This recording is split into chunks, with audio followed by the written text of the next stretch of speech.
Let's discuss the concept of God in Judaism.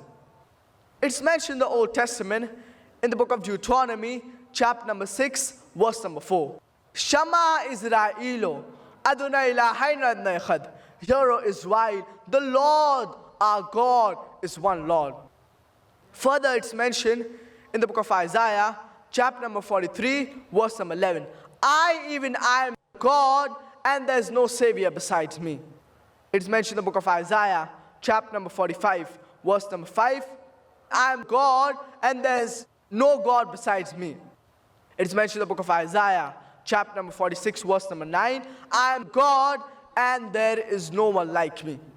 Further, it's mentioned in the book of Exodus, chapter number 20, verse number 3 to 5. Almighty God says, Thou shalt have no other God besides me.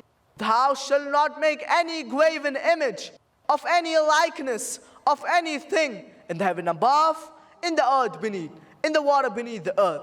Thou shalt not bow down to them, nor serve them, for I, thy Lord, thy God, am jealous God.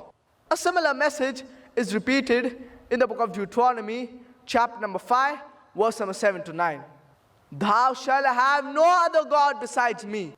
Thou shalt not make any graven image of any likeness of anything in the heaven above, in the earth beneath, in the water beneath the earth. Thou shalt not bow down to them, nor serve them, for I, thy Lord, thy God, I am jealous God. So if you read the Jewish scriptures, you shall understand the concept of God in Judaism, that you have to worship only one God.